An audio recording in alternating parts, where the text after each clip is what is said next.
ప్రార్థించుకుందాం. మహాపరిశుద్ధుడైన మా ప్రియ పరలోకపు తండ్రి, నీ ఘనమైన శ్రేష్టమైన నామమునకు స్తుతులు స్తోత్రములు చెల్లించుకుంటున్నాం. సర్వశక్తిమంతుడవు, ఆది సంభూతుడవు, యుగయుగం నుంచి ఇచ్చిన మా గొప్ప దేవా, ఇదిగో మా తండ్రి, మరొక పునరుత్థాన దినమును మా జీవితంలో మహాప్రభు చేత అనుగ్రహించినందుకు మీకు వందనాలు చెల్లించుకుందాం.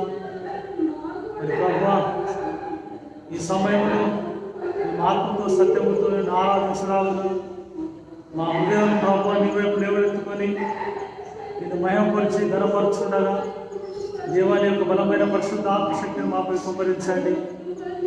మరి ప్రభువా, ఈ యొక్క ఆరాధనను లైవ్ ద్వారా వీక్షిస్తున్న బిడ్డని జ్ఞాపకం చేసుకునండి. ప్రతి ఒక్క బిడ్డపై ప్రభువా నీ ఆత్మను కుమ్మరించండి. ఈ సమయంలో మీ యొక్క పరిశుద్ధ సాన్నిధ్యాన్ని మాతో ఉంచి ఈ ఆరాధన అంతటా ప్రభావం మీరే సమస్త మహిమ ఘనత ప్రభావం పొందుకోమని పరిశుద్ధులైన క్రీస్తు యేసు పేరటే తండ్రి అడిగి వేడుకొచ్చున్నాను స్వామి. ఆమేన్. దేవునికి మహిమ కలుగుతావున మనం అందరం కలిసి 26వ కీర్తన మొదటి 2వ వచనం చివరి వచనం పాడుకుందాం. రండి ఉత్సాహించి పాడుదము, రక్షణ దుర్గము మన ప్రభువే. రండి కృతజ్ఞత స్తోత్రముతో రారాజు సన్నిధికి ఎగుదము. సప్రభు నామము కీర్తనల సంతోష గానము చేయుదము. రాణి ఉత్సాహించి పాడుదము, రక్షణ దుర్గము మన ప్రభువే. రండి కృతజ్ఞత స్తోత్రముతో రారాజు సన్నిధికి ఎగుదము. సప్రభు నామము కీర్తనలను సంతోష గానము చేయుదము. రండి ఉత్సాహించి పాడుదము, రక్షణ దుర్గము మన ప్రభువే. మన ప్రభువే మహాదేవుండు, గణమాద్యము గల రాజు. భూమ్యాగాధపులోయలును భూధర శిఖరములాయనవే.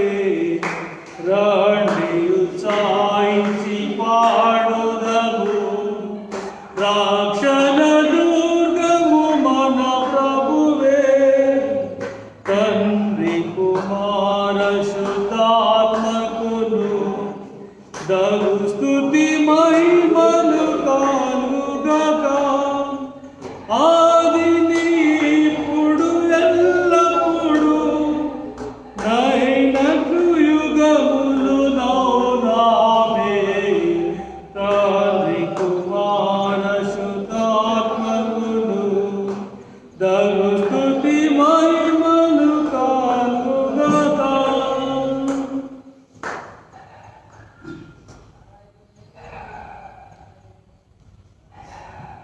మనమందరము కలిసి పాప ఒప్పులు ప్రార్థనను చెప్పుదాము. 28వ పుటలో ఉన్న పాప ఒప్పులు ప్రార్థన.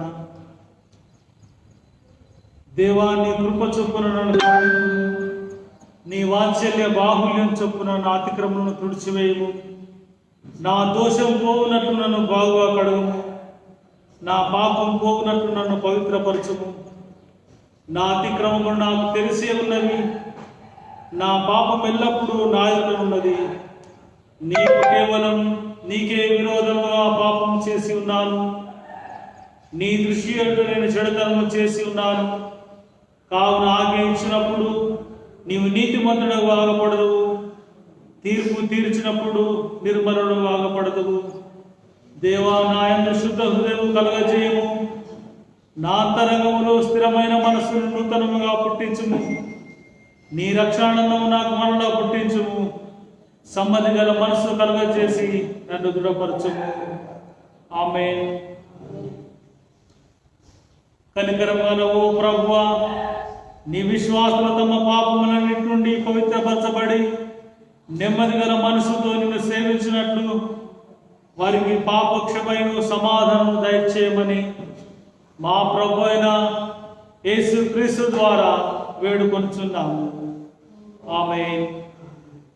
కూర్చుండండి, తిరిగి పాడుకుందాము.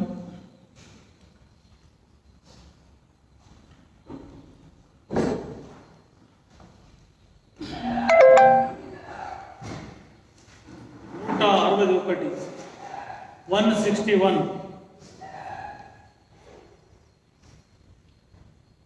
వింతగల యేసు ప్రేమను సంతసమునందు చింతును, పంతముగా తన ప్రాణమును పాపులకు నీయను, వచ్చి సిలువను జచ్చినను రక్షించెనా.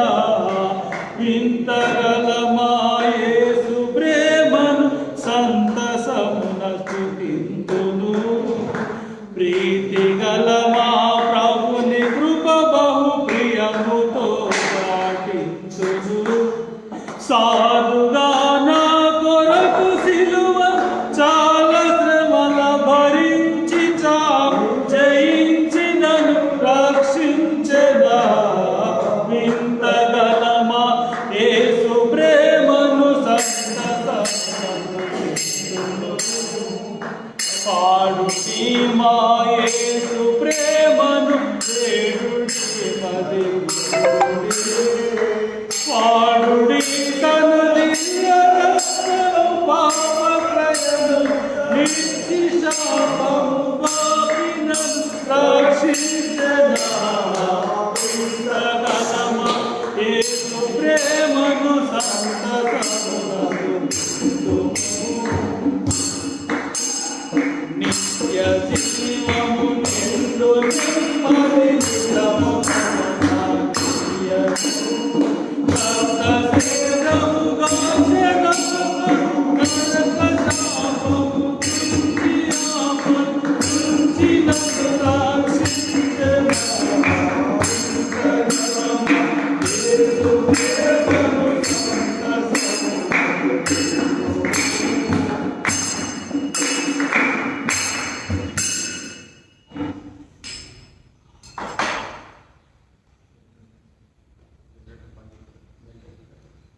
సత్యవేద గ్రంథము నుండి దేవుని వాక్యము చదువుకుందాము.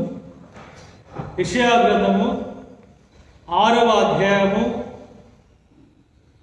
1 నుండి 8 వచనం వరకు చదువుకుందాము. యెషయా గ్రంథము 6వ అధ్యాయము 1-8 వచనములు. రాజైన ఉజ్జియా మృతి నొందిన సంవత్సరమున అత్యున్నతమైన సింహాసనమందు ప్రభువు ఆసీనుడై ఉండగా నేను చూచి తిని, ఆయన చొక్కాయి అంచులు దేవాలయమును నిండుకొనెను. ఆయన పైగా శరాపులు నిలిచి ఉండిరి. ఒక్కొక్కరికి 6 రెక్కలున్నను.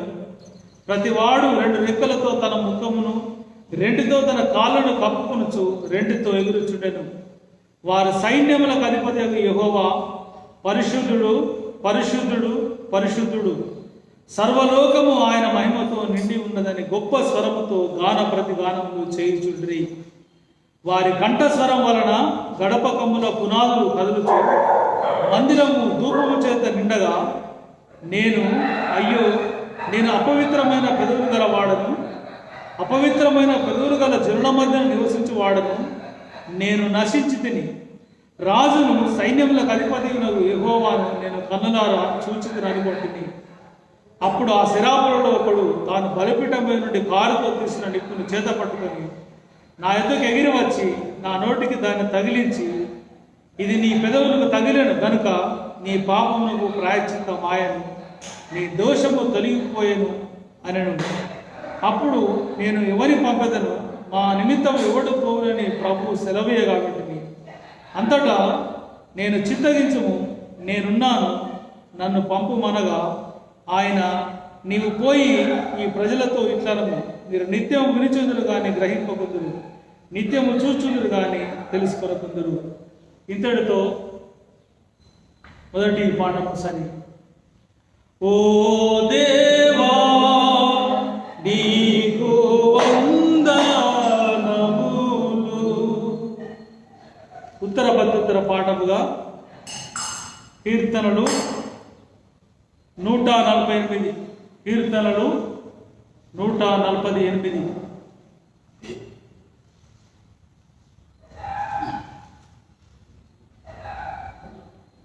యెహోవాను స్తుతించుడి, ఆకాశవాసులారా యెహోవాను స్తుతించుడి, ఉన్నత స్థలంలో నివాసులారా ఆయనను స్తుతించుడి.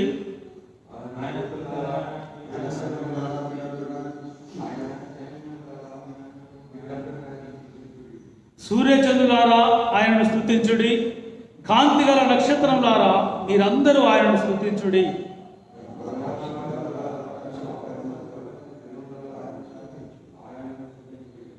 యెహోవా ఆజ్ఞేయగా అవి పుట్టెను, అవి యెహోవా నామమును స్తుతించును గాక.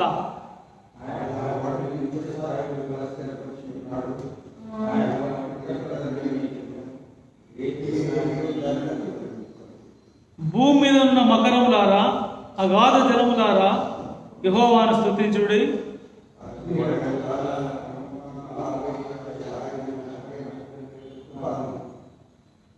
ఫలవృక్షములారా, సమస్తమైన గుట్టలారా, ఫలవృక్షములారా, సమస్తమైన దేవదారు వృక్షములారా,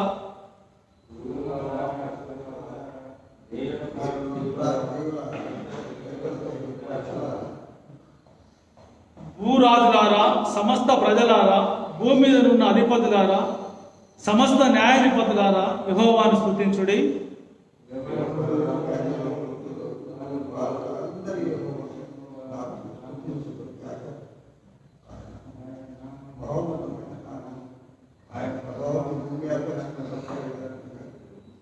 అందరం కలిసి చదువుకుందాం.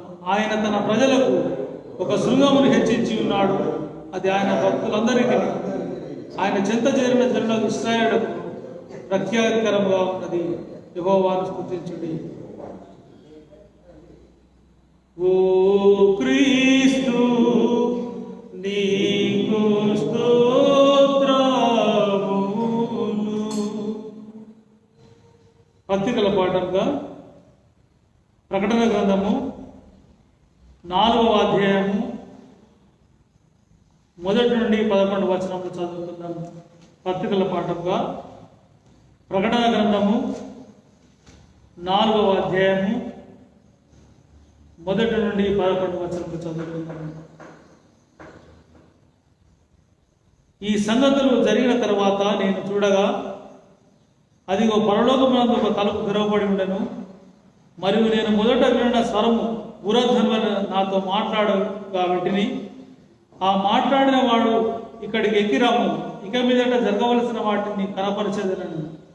వెంటనే నేను ఆత్మవశుడనైతిని. అదిగో పరలోకమందు ఒక సింహాసనం వేయబడి ఉండెను. సింహాసనం నందు ఒకడు ఆసీనుడై ఉండెను. ఆ ఆసీనుడైన వాడు దృష్టికి సూర్యకాంత పద్మరాగమును పోలినవాడు. మరకతం వలె ప్రకాశించు ఇంద్రధనుస్సు సింహాసనము ఆవరించి ఉండెను. సింహాసనం చుట్టూ 24 సింహాసనములు ఉండెను. ఆ సింహాసనములందు 24 పెద్దలు తెల్లని వస్త్రములు ధరించుకొని తమ తలల మీద సువర్ణ కిరీటము పెట్టుకున్న వారే కూర్చుండ్రి. ఆ సింహాసనముల నుండి మెరుపులు, గనులు, ఉరుములు బయలుదేరుచున్నవి. మరియు సింహాసనం ఎదుట 7 దీపములు ప్రజ్వలించున్నవి. అవి దేవుని 7 ఆత్మలు. మరియు ఆ సింహాసనం ఎదుట స్ఫటికమును పోలిన గాజు వంటి సముద్రం ఉన్నట్టుండెను. ఆ సింహాసనమునకు మధ్యను, సింహాసనము చుట్టూను, ముందు వెనుక కన్నులతో నిండిన 4 జీవులుండెను. మొదటి జీవి సింహం వంటిది, రెండవ జీవి దూడ వంటిది, మూడవ జీవి మనుషుని ముఖము వంటి ముఖము గలది, 4వ జీవి ఎగురుచున్న పక్షిరాజు వంటిది. ఈ 4 జీవులలో ప్రతి జీవికి 6 రెక్కలుండెను. అవి చుట్టూను రెక్కల లోపటను కన్నులతో నిండి ఉన్నవి. అవి భూత వర్తమాన భవిష్యత్ కాలం నుండి సర్వాధికారి దేవుడు నాకు ప్రభు పరిశుద్ధుడు పరిశుద్ధుడు పరిశుద్ధుడు అని మానక రాత్రి పగలు చెప్పుచుండను. ఆ సింహాసనమందు ఆసనుడై ఉండి యుగయుగములు జీవించిన వానికి మహిమయు ఘనతయు కృతజ్ఞత స్తుతులను కలుగును కాక అని ఆ జీవులు కీర్తించుండగా ఆ 24 పెద్దలు సింహాసనమందు ఆసనుడై ఉండి వాని దగ్గర సాగిలపడి యుగయుగములు జీవించున్న వానికి నమస్కారం చేయించు. ప్రభువా మా దేవ, నీవు సమస్తములు సృష్టించితివి, నీ చిత్తమును బట్టి అవి ఉండెను, దానిని బట్టి సృజింపబడిన కనుక నీవే మహిమ ఘనత ప్రభావం పొంద నరుడు అని చెప్పుతూ తమ కిరీటములను ఆ సింహాసనట వేసిరి. ఇంతటితో స్వార్థల పాఠము పత్రికల పాఠము సరి. తండ్రి కుమార చుదాత్మకును దగు స్తుతి మహిమలు కలుగుగాక. ఆదిని ఇప్పుడు ఎల్లప్పుడూ నైనట్లు యుగములోనామే. తండ్రి కుమార చుదాత్మకును దగు స్తుతి మహిమలు కలుగుగాక. సువార్తల పాఠంగా యోహాను సువార్త 4వ అధ్యాయము 16 నుండి 26 వచనాల వరకు గల దేవుని వాక్యం చదువుతున్నాం. యోహాను సువార్త 4వ అధ్యాయము 16వ వచనం నుండి 26వ వచనం వరకు.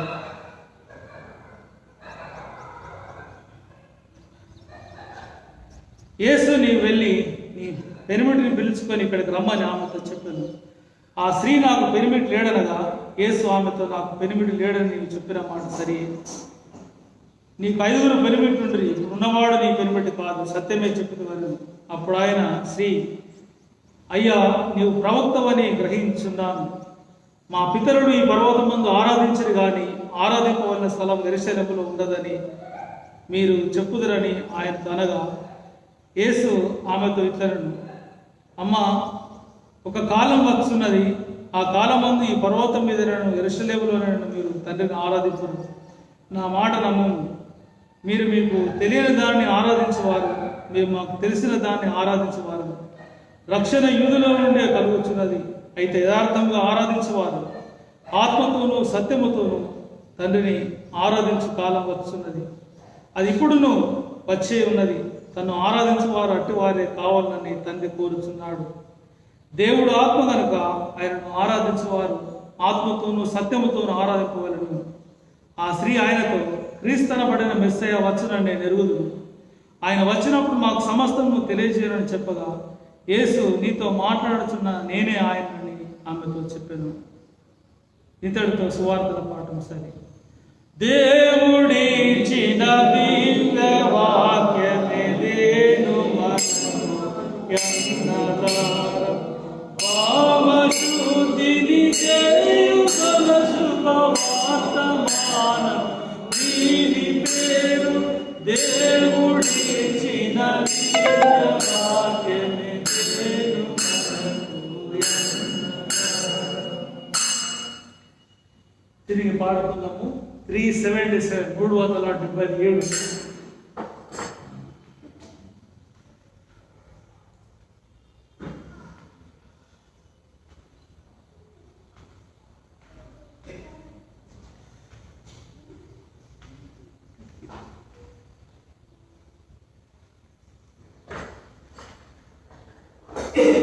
ఆంధ్రప్రదేశ్ కీర్తన నుంచి 377.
ప్రార్థించుకుంటాము.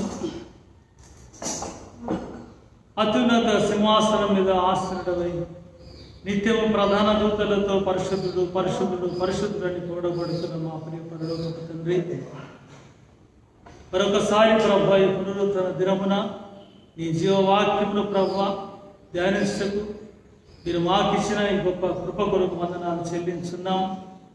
ఈ సమయంలో ప్రభు మీరే మాతో మాట్లాడి దేవాని వాక్యంలో ఉన్న గొప్ప వెలుగును మేము పొందుకొని మరి ఆ వెలుగును ప్రభు ఈ లోకంలో ప్రకాశింపచేయుటకు ఈ సాధనము బలపరచండి. ఈ సమయంలో ప్రభు ఈ బలమైన పరిశుద్ధ ఆత్మశక్తి మాపై కుమ్మరించి మీరు మహిమ పొందుమని యేసుక్రీస్తు పరిశుద్ధ నామములో తండ్రిని ప్రార్థించి వేడుకొచ్చున్నాను పరమ తండ్రి, ఆమేన్. మరి ప్రభువు నందు ప్రియమైన వారులారా, ముందుగా దేవునికి నా యొక్క నిండు కృతజ్ఞతలు తెలియజేస్తున్నాను. మరి యొక్క అవకాశం కల్పించిన మన స్థానిక ప్రెసిడెంట్ ఇన్ఛార్జ్ గురువులు రెవరెండ్ ఎస్ సుశీల్ కుమార్ గురువులు, మరి ప్యాస్టేట్ మంచిర్యాల జిల్లా గారికి నా యొక్క ప్రత్యేకమైన కృతజ్ఞతలు తెలియజేస్తున్నాను.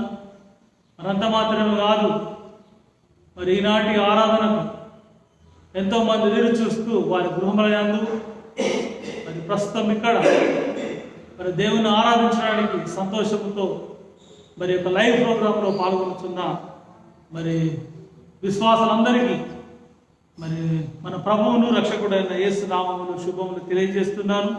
అంత మాత్రమే కాదు, స్థానిక సంఘంలో ఉన్న సంఘ నాయకులకు పెద్దలకు కూడా నా యొక్క ప్రత్యేకమైన కృతజ్ఞతలు తెలియజేస్తున్నాను. మరి ఈ సమయంలో మన దక్షిణ ఇండియా పంచాంగం ప్రకారం ప్రజల విశ్వాసం యొక్క ఉత్సవము worship celebration of people's faith అనగా ఆరాధన ప్రజల విశ్వాసం యొక్క ఉత్సవమై ఉంటున్నది. ఆరాధన అన్నది దేవుని యొక్క ప్రజల జీవితంలో అది ఒక గంభీరమైన అనుభవమై ఉంటున్నది. మరి దేవుణ్ణి ఆరాధించడం అన్నది కేవలము ఆదివారం దేవాలయంలో ఆరాధించడమే కాదు, కానీ అనుదినము నిత్యము ఒక దినచర్యగా దేవుణ్ణి ఆరాధించాలి. మరి ఆయన అందు విశ్వాసం వచ్చిన బిడ్డలు ఆయన ఆరాధన ఒక ఉత్సవం అనే తమ జీవితంలో అనుభవించవలెను. ఎందుకంటే కీర్తన గ్రంథం 92వ అధ్యాయం 3వ వచనంలో కీర్తనకారుడు ఒక మాట చెప్తున్నాడు, మహోన్నతుడా నీ నామమును కీర్తించుట మంచిది, ఉదయం నీ కృపను ప్రతి రాత్రి నీ విశ్వాస్యతను 10 తంతుల స్వరమండలంతోనూ గంభీర ధ్వని గల సితారాతో ప్రచురించడం మంచిది.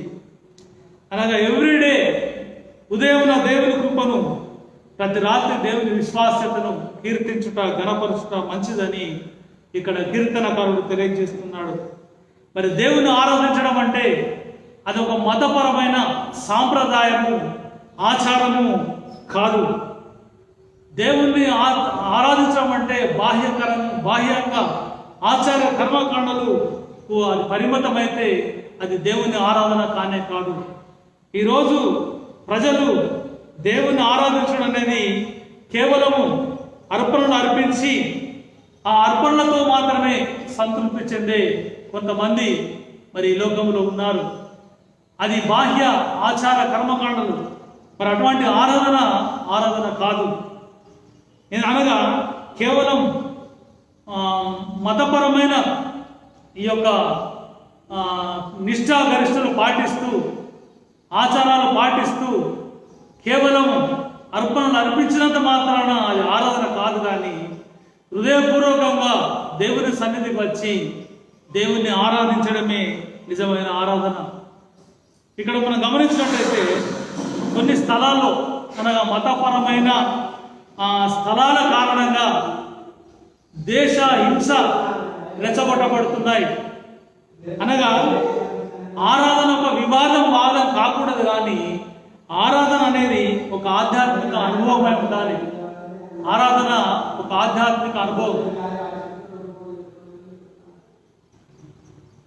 మరి ప్రియమైన దేవుని సంగమా, ఈరోజు ఆరాధన అనగా దేవుని ఆరాధించే భక్తునికి దేవునికి మధ్య ఏర్పడేటువంటి ఒక అనిర్వచనీయమైన అనుభవం అది. ఈరోజు ఆరాధన అంటే ఏ విధంగా తయారైందంటే కేవలం పాటలు, మ్యూజిక్, కేకలు, వీటికి మాత్రమే పరిమితమైపోయింది ఆరాధన. అయితే ఈ ఆరాధన అన్నది మనం బాహ్యంగా మనం చేసే ఎక్స్ప్రెషన్, మన ఉద్రేకాలు, మన భావాలు మాత్రమే ఎక్స్ప్రెస్ చేస్తున్నాం. కానీ సత్యమైన యథార్థమైన ఆరాధన మనం దేవుణ్ణి ఆరాధించడం లేదు. చప్పలు కొడుతున్నాం, పాటలు పాడుతున్నాం, వాయిద్యాలు చక్కగా వాయిస్తున్నాం, కానీ అది బాహ్యంగా బాగానే ఉంది. కానీ ఇంటర్నల్ అంతరంగ ఆరాధన అనేది ఆరాధనలో కొదవ ఏర్పడుతుంది. ఎందుకంటే ఈ యొక్క ఆరాధన అనేది ఏ విధంగా ఉండాలంటే అది ఒక దేవుని ఎదుట సత్యమైనదిగా, యథార్థమైన ఒప్పుకోలుగా ఉండాలి. ఆరాధన అంటే దేవుని ఎదుట ఒక యథార్థమైన ఒప్పుకోలు, a devotion, adoration and a true confession before God. అనగా ఈ యొక్క దేవుణ్ణి ఆరాధించడానికి ఆరాధన అనగా ఆయన ఎదుట మన నిజమైన ఒప్పుకోలు అనేది అవసరము. మరి దేవుని సన్నిధిలో ఒక వ్యక్తి ఉన్నాడు అనే అనుభవంలోనికి లోను చేసేదే దేవుని ఆరాధన. అంత మాత్రమే కాదు, ఆరాధన చరిత్రలో మనం ఎన్నో సంఘటనలను మనం చూసి ఉన్నట్టయితే అనేక మతాల్లో అనేక ప్రక్రియలు, విధి విధానాలు ఉన్నాయి. దేవుని ఆరాధించడం అంటే బలులు, కాయలు, టెంకాయలు, కర్పూరాలు, హారతులు ఇవన్నీ తెచ్చి కొన్ని మతాల వారు ఆరాధిస్తారు. అంత మాత్రమే కాదు, పాత నిబంధన గ్రంథంలో కూడా బలులు, కానుకలు అర్పించడమే దేవుణ్ణి ఆరాధించడం అని వారు భావించారు. అయితే నిజమైన ఆరాధన ఏది ఈరోజు మనం తెలుసుకోవాలి. What is true worship before God? దేవుని ఎదుట మన నిజమైన ఆరాధన ఏంటిది? యేసు ప్రభు ఇచ్చిన ఒక తేటైన నిర్వచనం, a very straight interpretation, definition God has given to us. ఏమంటే what is a true worship? నిజమైన ఆరాధన ఏది? మరి దేవుణ్ణి ఆరాధించడంలో దేవుడే మన ఆబ్జెక్ట్ కావాలి. అనగా ఆయనే మన గురి, ఆయనే మన దృష్టి అయి ఉన్నాడు. మనం దేవుని సన్నిధికి వచ్చినామంటే ఆయన ఆరాధనలో మనకు ఆయనే దృష్టి, మన గురి అయి ఉండి దేవుని ఆరాధించాలి. మరి దేవుణ్ణి ఏ విధంగా ఆరాధించాలన్నది నిర్గమాకాండం 20వ అధ్యాయము 3-4 వచనాలు మనం గమనిస్తాం. నిర్గమ 20:3-4, నేను తప్ప వేరొక దేవుడు నీకు ఉండకూడదు. పైన ఆకాశం అందే గాని, క్రింద భూమి అందే గాని, భూమి కింద నీళ్ళ అందే గాని ఉండు దేని రూపమునైనను విగ్రహమునైనను నీవు చేసుకొనకూడదు. వాటికి సాగిలపడకూడదు, వాటిని పూజింపకూడదు. ఆరాధన అనగా దేవుడిచ్చిన మొదటి ఆజ్ఞ, దైవాజ్ఞ ఏంటంటే ఆరాధించే వ్యక్తి యొక్క ఆధిక్యత, అనుభవము, ఆయన భక్తి అంతా కూడా దేవునికే చెందాలని, ఆయనకే చెందాలని దేవుడు కోరుకుంటున్నాడు.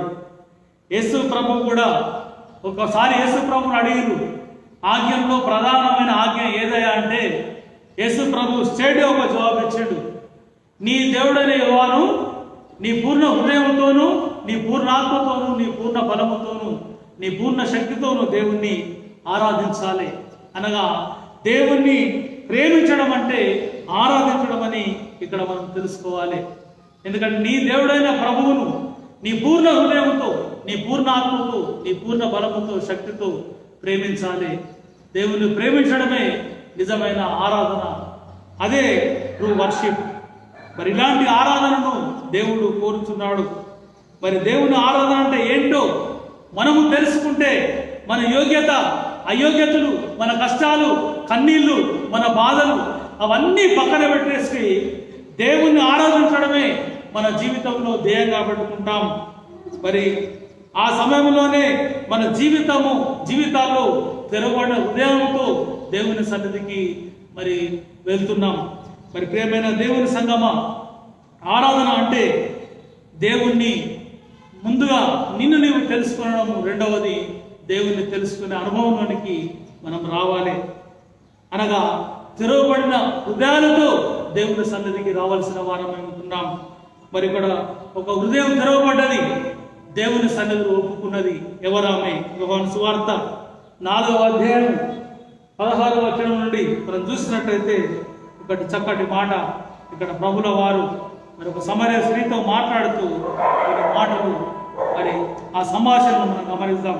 16వ వచనం, యేసు నీవు వెళ్ళి పెనిమిటిని పిలుచుకొని ఇక్కడికి రమ్మని ఆమెతో చెప్పాను. ఆ స్త్రీ నాకు పెనిమిటి లేడనగా యేసు ఆమెతో నాకు పెనిమిటి లేడని నీవు చెప్పిన మాట సరియే. నీకు 5 పెనిమిటి నుండి ఇప్పుడు ఉన్నవాడు నీ పెనిమిటి కాడు, సత్యమే చెప్పితివనెను. మరి ఆరాధన అనగా ఒక యథార్థమైన ఒప్పుకోలు. Worship is a true confession. ఏమంటే ఈమె యేసు ప్రభు దగ్గరకు వచ్చి సత్యము యథార్థంగా తన జీవితాన్ని ఒప్పుకుంటుంది. అనగా ఆరాధన అనగా దేవుని సన్నిధిలో నిజాయితీగా ఒప్పుకోవడమే నిజమైన ఆరాధన. అనగా మన స్థితిగతులను యథార్థంగా దేవునికి చెప్పుకోవడమే మనం దేవునికి అర్పించే నిజమైన ఆరాధన. ఇక్కడ దాచిపెట్టుకునేది ఆరాధన కాదు. ఎందుకంటే ఆల్రెడీ ఆమెకు 5 పెనిమిట్లు ఉన్నారు. అయితే యేసుప్రభు ఏమంటున్నాడు, అమ్మా నీకు పెనిమిటి లేడు, 5 ఉండ్రి, అయితే నువ్వు సత్యమే చెప్తున్నావు. ఆమె ఏమి కూడా ప్రభు ముందు దాచుకోవడం లేదు. మరి మనలో ఉన్న పాపాన్ని, దుర్మార్గాన్ని దాచుకొని గంభీరంగా చాలా మంది దేవాలయానికి వచ్చి దేవుని ఆరాధిస్తూ ఉంటారు. అటువంటి ఆరాధన దేవునికి అంగీకార యోగ్యమైనది కాదు.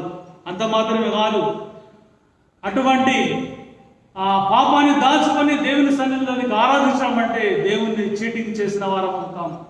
జాగ్రత్త సుమి. మరి ఇక్కడ సమరయ స్త్రీ సత్యము చెబుతుంది. దేవుని సన్నిధిలో సత్యము అవసరము. యథార్థంగా తన నిజ జీవితాన్ని దేవుని ముందు పెట్టింది. అందుకనే ప్రభుల వారు అంటున్నాడు, విరిగిన మనసే దేవునికి ఇష్టమైన బలుడు, దేవా విరిగిన హృదయం నీవు అలక్ష్యం చేయవు. ఈమె పశ్చాత్తాపంతో దేవుని సన్నిధిలో తన నిజ జీవితాన్ని ఒప్పుకుంటుంది. మరి దేవుని సన్నిధికి దేవుని ఆరాధించడానికి వస్తున్నాం కాబట్టి మన జీవితము దాపరికము లేని జీవితమే ఉండాలి. తెరవబడిన హృదయంతో దేవుని ఆరాధించాలి. ఎప్పుడైతే మనం దాపరికముతో దేవుని ఆరాధిస్తామో ఆ ఆరాధన దేవునికి అంగీకారం కాకుండా అది మన జీవితాలకు ఆశీర్వాదకరంగా ఉండదు. ఈరోజు సమరయ స్త్రీ తన యొక్క యథార్థమైన జీవితాన్ని దేవుని సన్నిధిలో ఒప్పుకుంటుంది. ఆ యథార్థమైన ఒప్పుకోలే మరి నిజమైన దేవునికి అర్పించే ఆరాధన.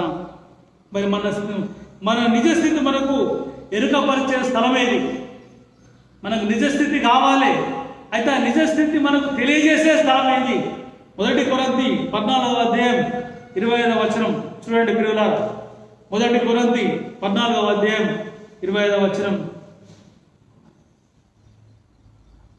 అప్పుడు అతని హృదయ రహస్యములు బయలుపడును, ఇందువలన దేవుడు నిజముగా మీలో ఉన్నాడని ప్రచురం చేయుచు అతడు సాగిలపడి దేవునికి నమస్కారం చేయును.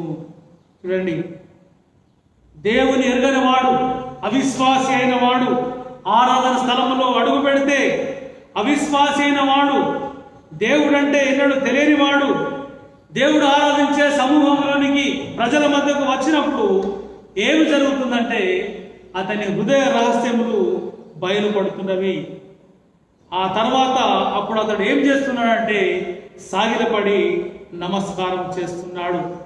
దేవుడు ఆరాధించే వ్యక్తిగా మారిపోతున్నాడు. అనగా ఎప్పుడైతే ఒక నిజమైన ఆరాధన స్థలంలోనికి మనం అడుగు పెడతామో మన హృదయ రహస్యములు బయటపడతాయి. అప్పుడు మనము దేవునికి సాగిలపడి నమస్కారం చేస్తాము. మన హృదయ రహస్యములు బయటపడే స్థలమే మరి దేవుని ఆరాధించే స్థలం. అది నిజంగా ఒక నిజమైన ఆధ్యాత్మిక ఆరాధన స్థలంలోనే మనం అడుగుపెట్టినట్టయితే మన హృదయ రహస్యాలు బయటపడతాయి. మరి ప్రియమైన దేవుని సంగమా, ఈ దైవారాధన జరిగే ఆ సమయంలో ఆ వ్యక్తి అక్కడికి వచ్చినప్పుడు తన నిజస్థితిని తెలుసుకున్నాడు. ఈరోజు నీవెవరో నీవు తెలుసుకోవాలి. రెండవది, దేవుడు అంటే ఎవరో తెలుసుకోవాలి. నీవెవరో నీవు తెలుసుకుంటే దేవుడు అంటే ఎవరో తెలుసుకోవాలనే ఆసక్తి మనలో పెరుగుతుంది. అదే మనలో ఉండే నిజమైన ఆరాధన. మరి ప్రియులారా, యేసు ప్రభు ఒక మాట అంటున్నాడు ఆ సమరయ స్త్రీతో, మీకు తెలియని దానిని ఆరాధించుతున్నారు, మేము మాకు తెలిసిన దానిని ఆరాధిస్తున్నాము. ఏమన్నాడు? మీకు తెలియని దానిని ఆరాధిస్తున్నారు, మేము మాకు తెలిసిన దానిని ఆరాధిస్తున్నాము. ఏమిటి మరి అది? ఈరోజు అనేకులైన విశ్వాసులు కూడా, చాలా తెలిసిన విశ్వాసులు కూడా ఏం చేస్తున్నారంటే ఏవేవో పద్ధతులు, నియమాలు, నిష్టలు, సాంప్రదాయాలు, ఆచారాలు పాటిస్తూ తమ శరీరాలను కృషింపజేసుకొచ్చు ఎన్నో త్యాగాలను చేస్తూ తెలియని స్థితిలో ఆరాధన చేస్తున్నారు. ఇది నిజమైన ఆరాధన కాదు. ఎందుకంటే యేసు ప్రభు మీకు తెలియని దానిని ఆరాధిస్తున్నారు, మేము మాకు తెలిసిన దాన్ని ఆరాధిస్తున్నాము. ఏది మరి తెలిసిన ఆరాధన మన జీవితంలో? మరి ప్రియులారా, నిజమైన ఆరాధన అంటే ఏమిటి? యోహాను సువార్త 4వ అధ్యాయం 23వ వచనంలో, యథార్థంగా ఆరాధించువారు ఆత్మతోనూ సత్యముతోనూ తండ్రిని ఆరాధించుదురు. ఇక్కడ మనం చూసినట్టయితే యథార్థంగా ఆరాధించువారు ఆత్మతోనూ సత్యముతోనూ తండ్రిని ఆరాధించు కాలం వచ్చున్నది, అది ఇప్పుడే వచ్చి ఉన్నది. మరి ప్రియమైన వారలారా, ఆరాధన విధానంలో there are different peoples in worship. అనగా దేవుని ఆరాధించే పద్ధతిలో చాలా మంది చాలా రకాలుగా ఉంటారు. ఏ విధంగా ఉంటారు మరి? కొందరు లాభాల కోసం, కొందరు మేలుల కోసం, మేము భక్తులమని చూపించుకోవడాల కోసం కొందరు దేవుణ్ణి ఆరాధించే వారు ఉన్నారు. మరి అంతేకాదు, దేవుని ఆరాధించవలసిన వ్యక్తులలో ఎన్నో వ్యత్యాసాలు, ఎన్నో తారతమ్యాలు, ఎన్నో అసమానతలు, ఎన్నో అంతరాలు ఇన్ని చోటు చేసుకున్నాయి. అందరూ ఒకే చోటుకి వస్తారు. ఎక్కడికి వస్తారు? దేవాలయానికి వస్తారు. కానీ ఒక్కొక్కరికి ఒక్కొక్క తీరు, అహంకారం, అతిశయం ఇవన్నీ కలిగి దేవుని సన్నిధిలోనికి వస్తారు. అంటే ఒక్క మాటలు చెప్పాలంటే దేవుని సన్నిధిలో మనం ఉన్నామనే కనీస విజ్ఞతను కూడా కోల్పోయి అన్నీ మర్చిపోయి దేవుని సన్నిధిలో గడిపేస్తుంటారు.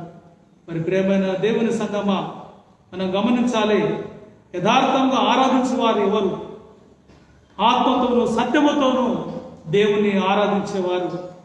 అందుకే దేవుడు ఏమంటున్నాడంటే తను ఆరాధించేవారు అట్టివారే కావాలని దేవుడు కోరుచున్నాడు. ఎందుకంటే దేవుడు ఆత్మ కనుక ఆయన ఆత్మతోనూ సత్యముతోనూ ఆరాధించేవారని ఉండాలి. అందుకని యెషయా భక్తుడు ఏమంటున్నాడు? మనం చదువుకున్న పాత నిబంధన గ్రంథములో, నేను అపవిత్రుడను నేను నశించి తిని, నేను అపవిత్రుడను నేను నశించి తిని. ఇది యథార్థమైన ఒప్పుకోలు. ఆ సిరాపురంలో కూడా కారుతో ఆ బలిపీఠం మీద ఉన్న ఆ నిప్పును, ఆ కారుతో మరి ఒక నిప్పును చేత పట్టుకొని ఆ కారుతో నిప్పును తీసి అతని పెదవులకు తగిలించగా అతని దోషము, పాపమునకు ప్రాయశ్చిత్తం కలిగింది, ఆయన దోషము తొలగిపోయిందని మనం చదువుకున్నాం. ఇక్కడ గమనించండి, పాపము ప్రాయశ్చిత్తం కలిగింది, ఆయన దోషము తొలగిపోయింది. ఎప్పుడు ఇది? ఆయన దేవుని సన్నిధిలో తన యథార్థమైన నిజస్థితిని ఒప్పుకున్నాడు. తద్వారా ఆయన దోషం తొలగిపోయింది.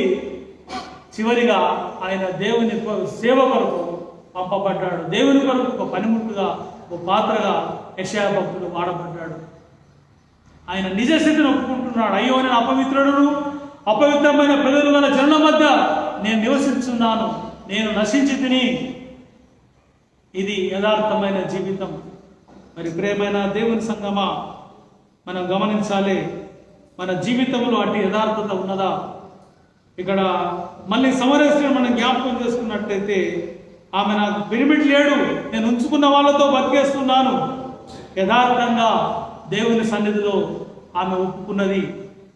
మనంతమంది మాత్రమే కాదు, సమరస్త్రీని మనం గమనించినట్లయితే, మేము క్రీస్తునబడిన మెస్సియాను వస్తాడని మేము ఎదురు చూస్తున్నామంటే, యేసు ప్రభు నీతో మాట్లాడుతున్న నేనే ఆయనను అన్నాడు. అనగా ఆమె ఒప్పుకున్న తర్వాత యేసు ప్రభు ప్రత్యక్షంగా తను కనబరుచుకున్నాడు. ప్రత్యక్షంగా అప్పుడు యేసు ప్రభు అని తెలుసుకున్నది, ఊళ్ళోకి వెళ్ళి సాక్ష్యం ఇచ్చింది. నిజమైన యథార్థమైన ఆరాధన మన జీవితంలో ఉన్న నిజస్థితిని ఒప్పుకోవడం ద్వారా దేవుని కార్యములను, ఆయన మహిమను మనం చూడగలుగుతాం. కాబట్టి దేవుని ఆరాధించే సమయంలో మనం ఆత్మతో సత్యముతో దేవుని ఆరాధించవలసిన వారం ఉంటున్నాం. మరి యేసు ప్రభు పుట్టినప్పుడు జ్ఞానులు వచ్చారు. ఆకాశంలో నక్షత్రం వారికి త్రోవ చూపిన విధముగా, వారు ఆ నక్షత్రం చూపిన విధముగా వారు బెత్లెహేముకు వెళ్ళి తల్లి అయిన మరియను, శిశువైన యేసు ప్రభువును చూసి సాగిలపడ్డారు, పూజించారు. తమ పెట్టెలు విప్పి బంగారము, సాంబ్రాణి, బోరము సమర్పించారు. ఇక్కడ గమనించండి, వాళ్ళ ఇంటెలెక్చువాలిటీ, వాళ్ళ రీజనింగ్, వాళ్ళ హోదా, అధికారం అంతా కూడా పక్కకు పెట్టేశారు. ఏం చేశారు? సాగిలపడ్డారు, పూజించారు, తమ పెట్టెలు విప్పారు, తమ హృదయాలను విప్పారు.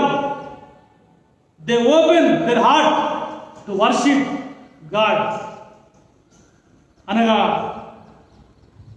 హృదయం విప్పబడితేనే తప్ప మన హృదయం నుండి ఆరాధన అనేది పెళ్ళుకదు. హృదయం తెరవబడితేనే తప్ప మన నిజమైన కానుకలు దేవునికి సమర్పించము.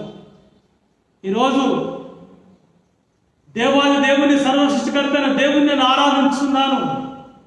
ఈరోజు ఆయనను బట్టే, ఆయన ఉనికిని బట్టే నేను జీవించున్నాను. కాబట్టి ఆ దేవుని ఎడల నేను కృతజ్ఞత కలిగి ఉండాలి. ఆయన నా సృష్టికర్త, నేను ఆయన చేసిన సృష్టి అయి ఉన్నాను. కాబట్టి నా తెరవబడిన హృదయంతో నా నిజ స్థితిని దేవుని ముందు ఒప్పుకొని ఒక నిజమైన ఆరాధన దేవునికి అర్పించే వారిగా ఉండాలి. చూడండి, ఇక్కడ జ్ఞానులు అయినప్పటికీ కూడా వారు సాగిలపడి పూజించి తమ పెట్టెలు విప్పారు. మామూలు విషయం కాదు, బంగారము, సాంబ్రాణి, బోరము. ఎందుకంటే ఈయన సర్వ సృష్టికర్త, రాజులకు రాజు, ప్రభులకు ప్రభు. ఈ దేవునికి ఎంత ఇచ్చినా తక్కువే. వారి హృదయాలను కుమ్మరించారు. వారు తీసుకొచ్చిన కానుకలు దేవునికి అర్పించారు. హృదయపూర్వకంగా ఆయన ఎదురు సాగిలపడి పూజించారు. మరి ఇది యథార్థమైన ఆరాధన. ఈరోజు మనం హృదయాలు తెరవబడితే తప్ప ఇటువంటి ఆరాధన మనం చేయలేము. ఆరాధన అనగా ఏమిటి? ఆరాధన అనగా నీవెవరో నీవు ముందుగా తెలుసుకోవడం. రెండవది దేవుడెవరో అని తెలుసుకోగలగడం. దేవుని ఉనికిని, ఆయన గుణలక్షణములను నేను తెలుసుకున్నదే ఆరాధనలో పొరవెట్టు. కాబట్టి ఏదో వస్తున్నాం, ఆరాధిస్తున్నాం, వెళ్తున్నాం అనేది కాకుండా ముందుగా దేవుని సన్నిధిలో నీవెవరో తెలుసుకోవాలి. దేవుడు అంటే ఎవరు, ఆయన గుణలక్షణములు, ఆయన సర్వాధికారం ఏమిటన్నది మనం గ్రహించగలిగిన వారం ఉండాలి. అప్పుడు ప్రతి ఉదయమున రాత్రి దేవుని విశ్వాస్యతను, ఆయన కృపను పొగడుచు మరి ఆయనను మహిమపరిచే వారిగా ఉంటాం. మరి ప్రకటన గ్రంథంలో ఒక ఆరాధన మనం చూస్తున్నాం. ప్రకటన గ్రంథం 4వ అధ్యాయం 1 నుండి 11వ వచనం వరకు మనం దేవుని వాక్యాన్ని చదువుకున్నాం. ఒకసారి గమనించండి. చూడండి, ఆ దేవుడు సింహాసనం మీద ఆసీనుడై ఉన్నాడు.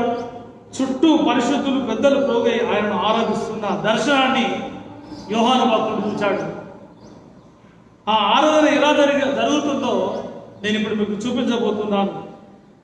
8వ వచనంలో మనం చూసినట్టయితే ఆరాధనలో దేవుడు ఎవరో మనం కనుగొంటున్నాము. ఆరాధనలో మనం ఎవరమని మనం తెలుసుకున్న తర్వాత దేవుడు అంటే ఎవరో మనం తెలుసుకునే ప్రయత్నంలో ఇప్పుడు ముందుకు సాగుదాం. 8వ వచనం చూడండి. ప్రకటన గ్రంథం 4వ అధ్యాయం 8వ వచనం. ఆ 4 జీవులలో ప్రతి జీవికి 6 రెక్కలు నేను, అవి చుట్టూను రెక్కల లోపడున్న కన్నులతో నిండి ఉన్నవి. అవి భూత వర్తమాన భవిష్యత్ కాలంలో ఉన్న సర్వాధికారి దేవుడు నాకు ప్రభువు పరిశుద్ధుడు పరిశుద్ధుడు పరిశుద్ధుడు అని మానక రాత్రి పగలు చెప్పుచుండను. చూడండి, ఇక్కడ భూత వర్తమాన భవిష్యత్తులో నుండి సర్వాధికారి దేవుడు అని మరి దేవుని కొనియాడుతున్నారు. ఇక్కడ దేవదేవుని ఆరాధిస్తూ ఆరాధకులు పలుకుతున్న పలుకులివి. ఈ యొక్క పదాలు దేవుని యొక్క ఉనికిని గురించి తెలియజేయుచున్నవి. అనగా దేవుడు కాలానికి అతీతుడై ఉన్నాడు. కాలముతో ఆయనకు నిమిత్తం లేదు. ఆయన సర్వాంతర్యామి ఉన్నాడు. కాబట్టి ఆ ఘనత ఆయనకే చెందాలని దేవుని ఆరాధిస్తున్నారు. రెండవది ఏమంటుండే, సర్వాధికారి దేవుడు. దేవుడు అంటే ఎక్కడో కొండల్లో వెలిసిన మూర్తి కాదు. అనగా దేవునికి ఒక స్పెసిఫిక్ పర్టికులర్ ప్లేస్కు దేవుడు పరిమితమైన వాడు కాదు. అంత మాత్రమే కాదు, ఆయన ఈ సర్వానికి సర్వాంతర్యామి ఉంటున్నాడు, ఆది సంబుద్ధుడై ఉంటున్నాడు. ఈ sovereignty is being exited in the entire university. అనగా ఈ ప్రపంచం అంతటా కూడా ఆయన సర్వాధికారము తెలియజేయబడుతున్నది. మరి ఈ విషయం అంతటికి ఆయన సర్వాధికారము మరి బయలుపరచబడుతూనే ఉన్నది. అందుకని యేసుప్రభు ఒక మాట సందర్భంలో అన్నాడు, పరలోకమందును భూలోకమందును నాకు సర్వాధికారము ఇవ్వబడి ఉన్నది. అనగా ఆయన సర్వానికి అధికారి అయినట్టున్నాడు. మూడవదిగా పరిశుద్ధుడు పరిశుద్ధుడు పరిశుద్ధుడు అని మానక రాత్రి భాగాలు మరి దేవుణ్ణి అక్కడ ఆరాధించున్నట్టు మనం చూస్తున్నాం. మరి ప్రియమైన దేవుని సంగమా, యుగయుగములో జీవించు దేవుడు మన సర్వశక్తిమంతుడైన దేవుడు అంటే ఒక యుగానికి దైవం అవతారము కాదు. అనేకులు ఈ లోకంలో అనుకున్నట్టు ఒక జనాంగానికి జాతి ఉద్ధరణకే వెలిసిన మూర్తి కాడు దేవుడంటే యుగయుగములు జీవించుచుండేవాడు. దేవుడంటే సర్వ విశ్వానికి అధికారి, ఆయన సర్వంతర్యామి, భూత వర్తమాన భవిష్యత్ కాలంలో ఎల్లప్పుడూ ఉండే యుగయుగములు జీవించే దేవుడే ఉంటున్నాడు. మరి ఆ దేవుణ్ణి నీవు ఆరాధించడానికి దేవుని సన్నిధికి వస్తున్నావు. ఆ దేవుని యొక్క సర్వశక్తిని, సర్వభౌమత్వాన్ని నీవు ఈనాటికైనా తెలుసుకున్నావా? తెలుసుకున్నట్టయితే తెలుసుకున్నప్పుడే మన జీవితం నుండి నిజమైన ఆరాధన వెల్లుబెక్కుతుంది. కాబట్టి మనము దేవుని సన్నిధిలో మనం అంటే ఏమిటి, మనం ఎవరము, ఆ తర్వాత దేవుడు అంటే ఎవరు మనం తెలుసుకునే వారమే ఉండాలి. ఎందుకంటే చాలా సార్లు దేవుడు అంటే మనం చాలా తక్కువ చేసి మన లిమిటేషన్లో మనం ఆలోచన విధంగా దేవుడు అంటే తక్కువ వాడని ఒక్కోసారి మనం ఆలోచిస్తుంటాం. కానీ ఆయన ఈ సర్వ సృష్టిని సృజించి పరిపాలించున్న శక్తిమంతుడై ఉంటున్నాడు. ఒకసారి దేవుడు అన్నాడు, ఏమన్నాడంటే, నాలో పాపం ఉన్నదని మీలో ఎవరైనా స్థాపించగలరా, చూపించగలరా అంటే దేవుడు నాలో పాపం ఉందని చెప్పుకునేవాడు కాదు. ఎందుకంటే ఆయన పరిశుద్ధుడు. అయితే ఆయన తప్పులు పట్టాలని చూసే అనేక జనం, ఎప్పుడు యేసుప్రభు ఏ మంచి చేసినా కానీ తప్పులు పట్టాలని చూసే శాస్త్రులు, పరిచయులు, వీరందరి ఎదుట వాళ్ళు విసిరిన ఈ సవాలుకు యేసుప్రభు ఇచ్చిన జవాబు ఎదుట వాళ్ళ నోళ్ళు మూతపడ్డాయి. ఏం మాట్లాడతారు? ఎన్నో తప్పులు పట్టాలని చూశారు. యేసుప్రభు డైరెక్ట్గా అన్నాడు, నాలో పాపం ఉన్నదని ఎవరైనా మీరు స్థాపించగలరా? ఆయన విసిరిన సవాలుకు జవాబు లేదు. అనగా యేసు ప్రభు పరిశుద్ధుడు, ఆయన ఏ దోషము లేదు. ఆయన మన పాపములను తనపై వేసుకొని భరించి శిలువలో తన ప్రాణాన్ని మన కొరకు అర్పించుకున్నాడు. ప్రేమైన దేవుని సంగమా, దేవుడు అంటే ఎవరు మనకు తెలిపేటువంటి అనుభవమే ఆరాధన. ఈరోజు ఆ దేవుణ్ణి నేను తెలుసుకున్నామా? దేవుడు అంటే ఓ మతానికి చెందిన కులదైవం, ఇంటి దైవం కాదు. చాలామంది కొన్ని మతాల వారు ఏమనుకుంటారంటే ఇంటి దైవం కులదైవం అని వేరే మతాల వాళ్ళు ఆరాధిస్తారు. ఆ విధంగా మన ఇంటిలో మన కులం కోసం, మన జాతి ఉద్ధరణ కోసం వెలిసిన దేవుడు కాదు. ఆయన అందరికీ ప్రభువై ఉన్నాడు. ఎవరైతే నిజాయితీతో, నమ్మకముతో, సత్యముతో ఆయన దగ్గరికి వచ్చి ఆయన ఆరాధిస్తారో వారందరినీ దేవుడు దీవించే దేవుడే ఉంటున్నాడు. కాబట్టి దేవుణ్ణి మన యొక్క తలంపులతో, మన సొంత ఆలోచనలతో లిమిటేషన్స్లో పెట్టుకొని చాలా తక్కువగా చూడకూడదు. ఎప్పుడైతే దేవుని శక్తిని మన జీవితంలో మనం అనుభవించగలుగుతామో అప్పుడే దేవుడు అంటే ఎవరు, ఆరాధన అంటే ఏమిటి అన్నది మనం తెలుసుకుంటాం. అప్పుడే దేవుని భయము, భక్తి, దేవుడు అంటే గర్వం మనలో కలుగుతుంది. మరి ఇంత మట్టు కూడా మనం దేవుని గుణగణాలను తెలుసుకున్నట్టయితే, దేవునికి ఇంకా ఇవ్వాల్సిన గౌరవం మనం ఇవ్వనట్టయితే, మనము ఇక నుంచి అయినా ఆ సార్వభౌమైన దేవునికి మనల్ని మనం అప్పగించుకోవాలి. ఇక్కడ మరి దేవుణ్ణి ఎరిగిన వారు ఏ విధంగా ఆరాధిస్తున్నారు? సరే, దేవుణ్ణి మనం తెలుసుకున్న తర్వాత ఏ విధంగా ఆరాధించాలి? ఇదే గ్రంథంలో, ప్రకటన గ్రంథం 4వ అధ్యాయం చూడండి, 9వ వచనంలో, ఆ సింహాసనం ఆసనుడై ఉండి యుగయుగంలో జీవించున్న వానికి మహిమయు ఘనతయు కృతజ్ఞతాస్తులను కలుగునుగా. కానీ ఆ జీవులు కీర్తించుండగా ఆ 24 పెద్దలు సింహాసనం ఆసనుడై ఉండి వాని సాగిలపడి యుగయుగములు జీవించిన వారికి నమస్కారం చేయొచ్చు. మరి ఇక్కడికి చూద్దాం. ఇక్కడ మీరు ఏం చేస్తున్నారంటే, దేవుని యొక్క ఆ సింహాసనం మీద దేవుడు ఆసీనుడై ఉన్నాడు.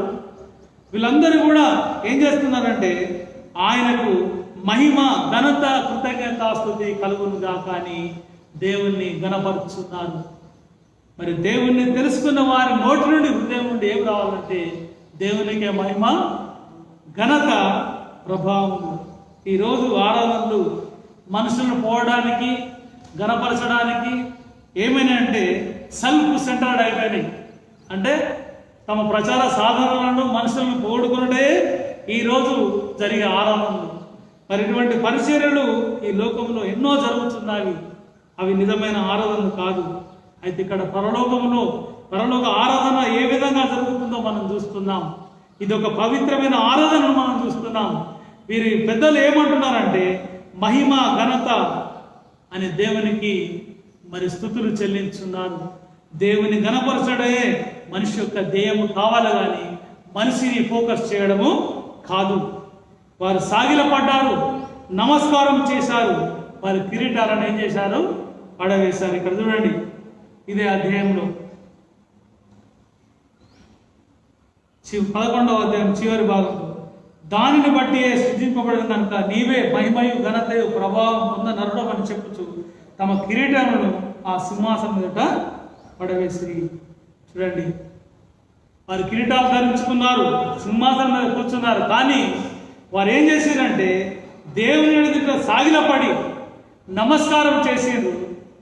తమ కిరీటాలు తీసి అక్కడ ముందట పారవేసిండ్రు.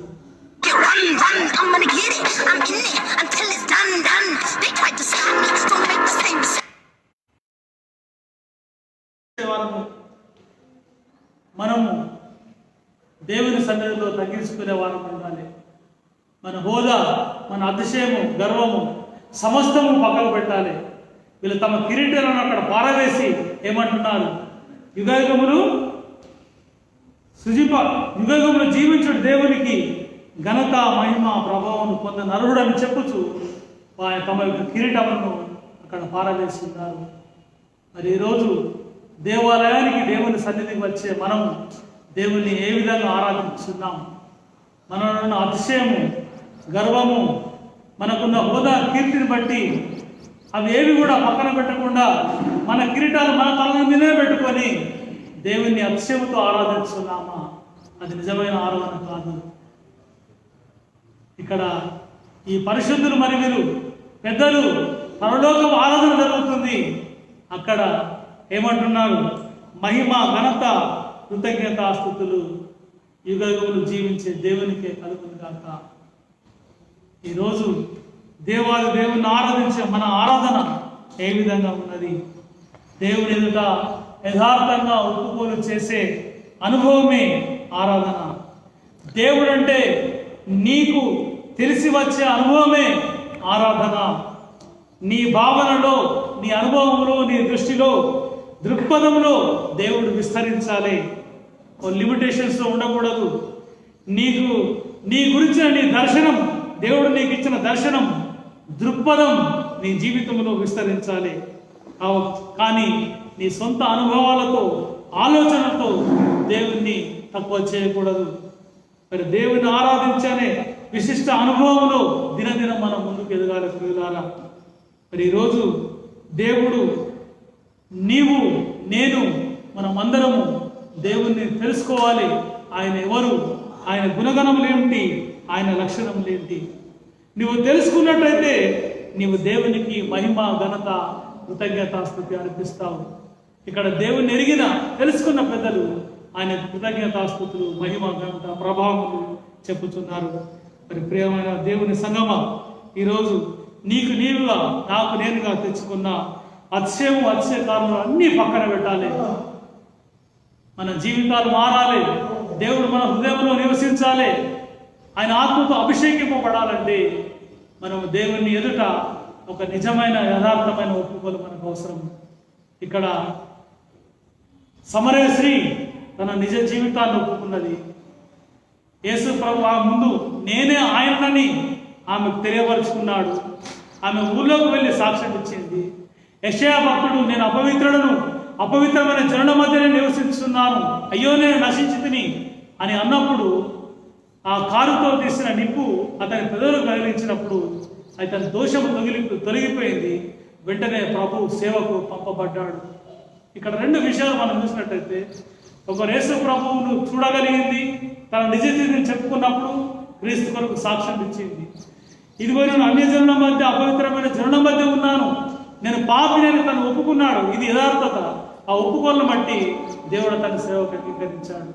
ఈరోజు మన జీవితంలో మనం దేవుని కొరకు పని చేయాలన్నా, దేవుని కొరకు మనం ఒక సాధనముగా మనం వాడబడాలన్నా మన నిజస్థితిని మనం ఒప్పుకోవలసిన వారం ఉంటున్నాం.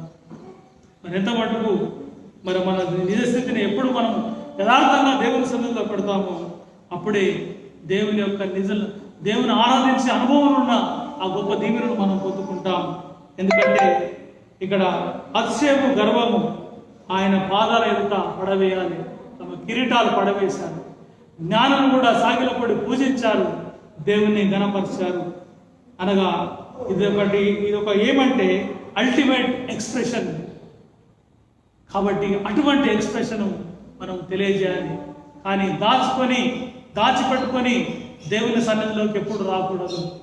ఎప్పుడైతే నువ్వు దాచిపెట్టుకొని అతిశయముతో గంభీరత్వాన్ని దేవాలయంలో ప్రదర్శిస్తావో అది ఎప్పటికీ దేవుడు ఆరాధన అంగీకరించడు. నీవేంటో, నీ స్థితి ఏంటో దేవుని తెలియపరుచుకున్నప్పుడే దేవుడు ఆ ఆరాధన ద్వారా ఘనపరచబడి ఆరాధికులమైన మనల్ని దేవుడు ఆశీర్వదించేవాడే ఉంటున్నాడు. అందుకనే దేవుని ఆరాధించేవారు ఆత్మతోనూ సత్యముతోనూ ఆరాధించాలి.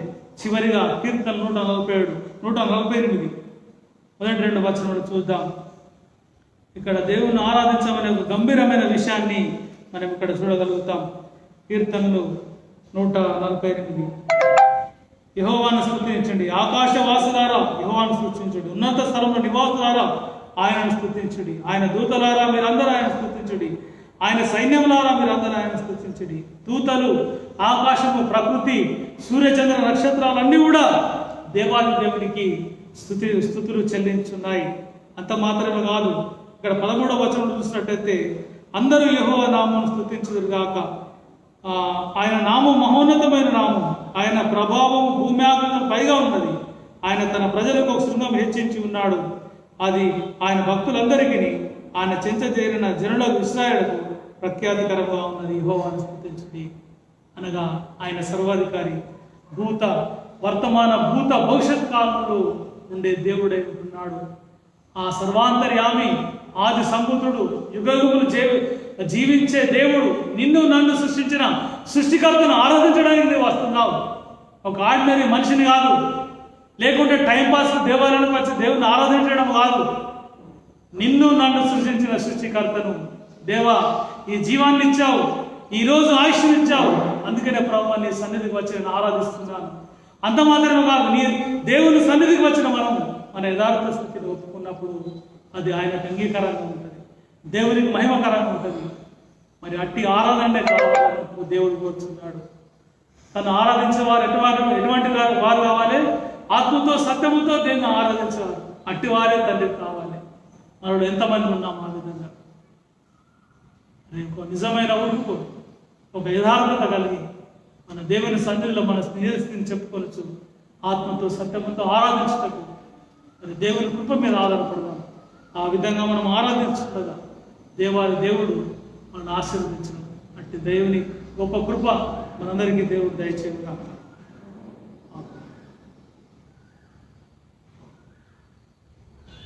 మనమందరము విశ్వాసంతో చెప్పుకుందాం.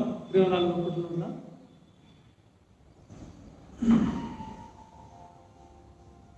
పరలోక భూలోకంలో సృష్టికర్త సర్వశక్తి గల తండ్రి అయిన దేవుని నమ్ముచున్నా.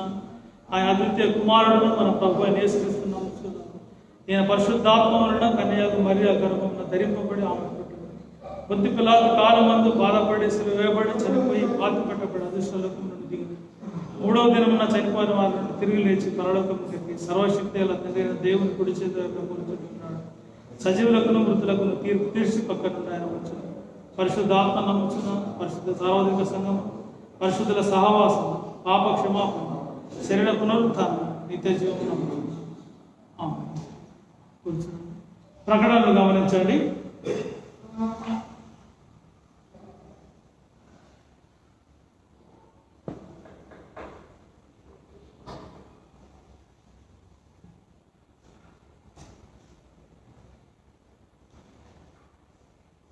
మరి గత ఆదివారం చెల్లించినటువంటి కానుకల మొత్తము 3,300 రూపాయలు. నెలసరి కానుకలు 1,100, స్త్రీల నెలసరి కానుక 250, చర్చ్ డెవలప్మెంట్ కానుకలు 200 రూపాయలు, సామాన్య కానుకలు 1,150 రూపాయలు, కృతజ్ఞత కానుకలు 600, మొత్తము 3,300 రూపాయలు. మరి ఇవి కాక స్త్రీల మైత్రి కూడిక ఈ రిసిప్ట్ 945-953 ఈ రిసిప్ట్ నంబరు. మరి అందులో రిసిప్ట్ ద్వారా వచ్చినాయి. మన యవనస్తుల కూడిక 20,650 రూపాయలు. గత కానుకలు అనగా యూసీసీ సంఘం 310 రూపాయలు, వేంపల్లి 290 రూపాయలు. మరి ఇంకొక ముఖ్య ప్రకటన, మెదక్ అధ్యక్ష మండలి తండ్రి గారైన రైట్ డ్రైవర్ డాక్టర్ ఏసీ సాలమోన్ రాజు గారి ఆదేశం బట్టి పాస్టేట్ కమిటీ తీసుకున్న నిర్ణయం ప్రకారం 30 జూన్ 2020 సామూహిక ఆరాధనను నిలిపివేయడం అనేది ఆసక్తి గల వారు దేవాలయంలో ప్రభుత్వ నిబంధనలు పాటిస్తూ వ్యక్తిగత ప్రార్థనలు చేసుకునవచ్చు. ప్రభుత్వ సంస్కారంను కోరుకుని వారును, కానుకలు అర్పించటకు ఆర్థిక వెసులుబాటు కలిగిన వారు లేదా ప్రేరేపణ కలిగిన వారు, ప్రార్థన అవసరం కలిగిన వారు గురువులను సంప్రదించగలరు. ఇవి ప్రకటనలు. దయచేసి మరి గమనించండి.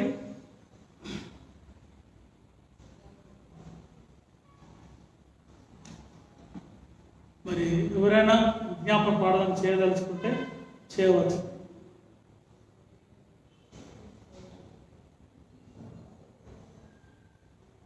ఎనీబడి విజ్ఞాపన ప్రార్థన చేసుకుందాం. ప్రతి విజ్ఞాపన చివర ప్రభువా కనికరించమని చెప్పుదాము.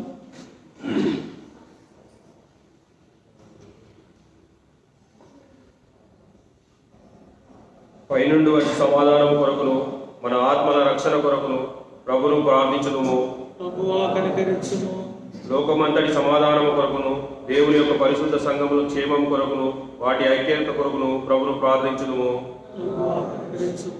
మన అధ్యక్షులందరి కొరకును ఇతర సంఘ సేవకులందరి కొరకును ముఖ్యంగా ది మోస్ట్ రైట్ డ్రైవర్ ధర్మరాజ్ రాసలం అను మన మోడరేటర్, రైట్ డ్రైవర్ డాక్టర్ ఏసీ సాల్మన్ రాజ్ అను మన మండల అధ్యక్షులు, ఉత్తమ హృదయంతో నిర్మల మనసాక్షితోనూ తమ సేవను జరిగించినట్లు ప్రభువును ప్రార్థించుదాం.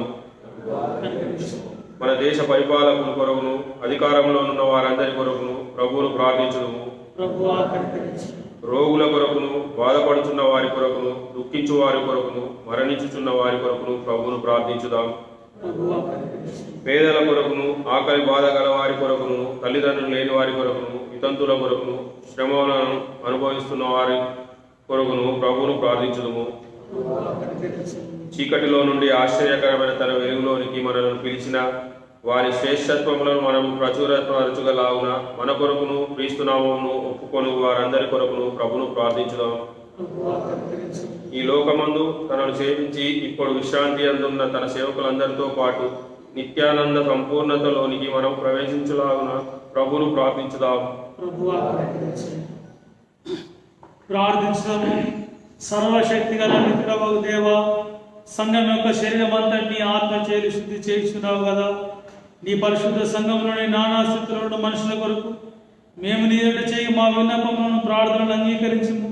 అందరి ప్రతి అవయము దాని ఉద్యోగములను సేవలను యథార్థముగాను భక్తిగాను నిన్ను సేవించినట్లు మా ప్రభువును రక్షకుడైన యేసు క్రీస్తు ద్వారా అనుగ్రహింపుము. ఆమేన్. కూర్చుండండి. మనమందరం కలిసి తిరిగి ఆడుకుందాము. వాడుచుండగా మన కానుకలు సమర్పించుకుందాము. మొదటి వచనం చివరి వచనం 444.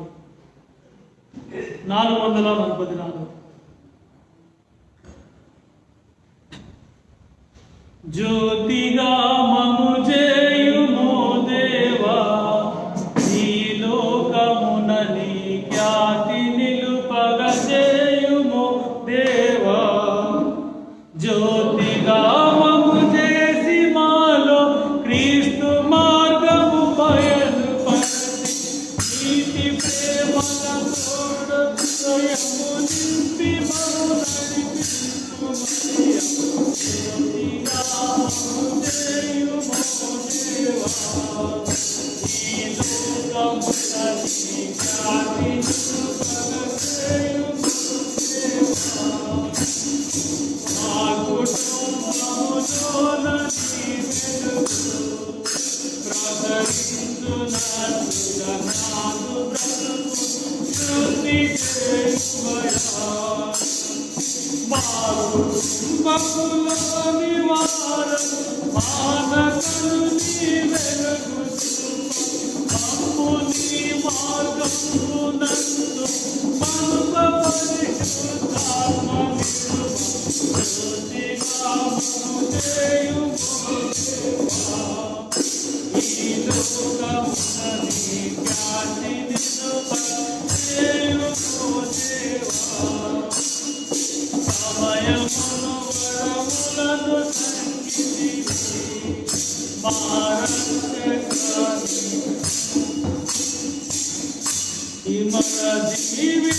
జీవితమంతువాని నిరిమిగాని కరులకు సంగి వీర త్యాగార్పణములకు నీ వెలుగు ప్రసరింపగలే.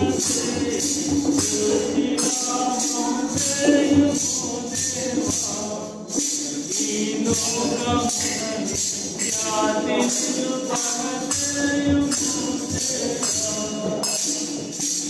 అవన్నీ అంగీకరించు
సరే, ప్రార్థన చేసాక అల్లనే ప్రార్థన చేసాక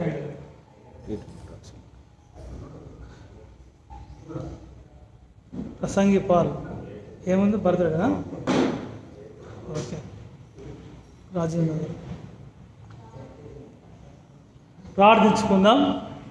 మరి సమయంలో దేవుని సన్నిధికి ప్రసంగి పాల్ కుమారుడు వచ్చాడు. మరి తన యొక్క బర్త్డే సందర్భంగా మరి దేవుడు చేసిన మేళ్ళకు గాను కృతజ్ఞత కానుక సమర్పిస్తున్నారు. మరి వారి కొరకు మనం ప్రార్థించుకుందాం. అంత మాత్రమే కాదు, ఎవరైనా కృతజ్ఞత కానుకలు సమర్పించే వారు ఉన్నట్టయితే మరి ముందుకు వచ్చి చేయించుకోవాలని మనది ప్రార్థించుకుందాం.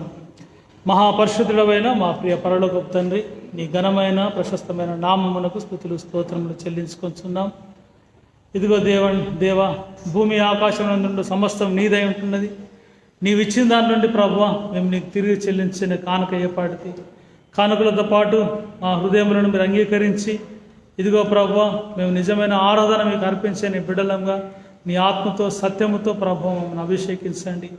దేవా మరి గడిచిన కాలం అంతట్లో నీ బిడ్డలమైన మమ్మల్ని కాచి కాపాడిన విధానం కొరకు వందనాలు చెల్లించున్నాం. దేవా మరి ఈ లోకంలో భయంకరమైన మహమ్మారి ప్రతి దేశాన్ని వణికిస్తున్నది. అయినప్పటికీ కూడా నేను నమ్మిన బిడ్డలను ప్రభువా మీరు కాచి కాపాడుతూ వారి జీవితంలో మీరు చేస్తున్న మేల కొరకు వందనాలు చెల్లించున్నాం. మరి మంచిర్యాల ప్యాస్టేట్ కింద ప్రభా యూసీసీ సంఘమును, వేంపల్లి సంఘమును, మరి ఆయా సంఘంలో ఉన్న ప్రతి కుటుంబాన్ని నీ కృపలు ఎత్తి పట్టుకునండి. ప్రతి వ్యాధి బాధ నుండి శోధన నుండి బిడ్డలను తప్పించండి. నీ కృపలో బిడ్డలను కాపాడండి. మరి ఈ సమయంలో ప్రభువా నేను ఆరాధించడానికి సంతోషంతో వచ్చి కానుకలు సమర్పించిన బిడ్డలందరూ కూడా మీరు పేరు పేరును ఆశీర్వదించి దీవించండి. మరి ప్రత్యేకంగా ఈరోజు తన జన్మదినం జ్ఞాపకం చేసుకొనచ్చు దేవా మీ కృతజ్ఞత సమర్పించున్న మరి ప్రసంగి పాల్గారని మీరు జ్ఞాపకం చేసుకునండి. మరి దేవా బిడ్డను కనికరించి తన జీవితంలో మంచి ఆరోగ్యమును, దేవుని జ్ఞానమును, కాపుదలను దయచేయండి. బిడ్డ ఎదుగుచుండా ప్రభు రాబోయే కాలంలో నీ కొరకు సాక్షి కుటుంబం నిలబెట్టండి. మరి వారి తల్లిదండ్రులు, కుటుంబ సభ్యులందరూ కూడా మీరు దీవించమని, ఇచ్చిన కానుకను ప్రతిష్ఠించమని ప్రాధాన్యపడుతున్నాం. మరి దేవాలయానికి వచ్చి మరి ప్రభు సంతోషంతో సమర్పించిన కానుకలన్నింటినీ కూడా మీరు దీవించి మరి ప్రభు ప్రతి కుటుంబంలో సంతోషము, సమాధానం, ఆనందం దయచేయండి. ప్రత్యేకంగా ఈ పునరుత్థాన దినములు ఉన్న దీవెనలు, ఆశీర్వాదాలు మరి మెండుగా ఇక్కడ చేరిన మాపై మరి ప్రత్యేకంగా నా తండ్రి లైవ్ ప్రోగ్రాం వీక్షిస్తున్న ప్రతి కుటుంబంపై కూడా మీ దీవెనలు కుమ్మరించమని యేసుక్రీస్తు పరిశుద్ధ నామంలో తండ్రిని వేడుకుంటున్నాను స్వామి. పరలోకమందున్న మా తండ్రి, నీ నామం పరిశుద్ధపరచబడును గాక, నీ రాజ్యం వచ్చును గాక, నీ చిత్త పరలోకమందు నెరవేర్చినట్లు భూమి మీద నెరవేరును గాక. మా అందరి ఆహారం మాకు దయచేయం. మా ఇళ్ళ అపరాధం చేసిన వారిని మేము క్షమించిన ప్రకారం మా అపరాధం క్షమించు. మమ్మల్ని శోధనలోకి కాదు తప్పించు. ఎందుకనగా రాజ్యం, శక్తి, నిరంతరం నీవే స్వామి. మన ప్రభువైన యేసుక్రీస్తు యొక్క కృప, తండ్రి అయిన దేవుని ప్రేమ, పరిశుద్ధాత్మ కన్యన్న సహవాసము, సకల దీవెనలు ఇక్కడ చేయడం మనందరికీ, మరి విశేషంగా లైవ్ ప్రోగ్రాం ప్రభువా లైవ్ ద్వారా ఆరాధన వీక్షిస్తున్న ప్రతి విశ్వాస కుటుంబానికి, సంఘం అంతటికి దేవుని యొక్క దీవెనలు అపారంగా కుమ్మరించబడునుగా. ఆమేన్. మరి ఈ కానుక అందించండి.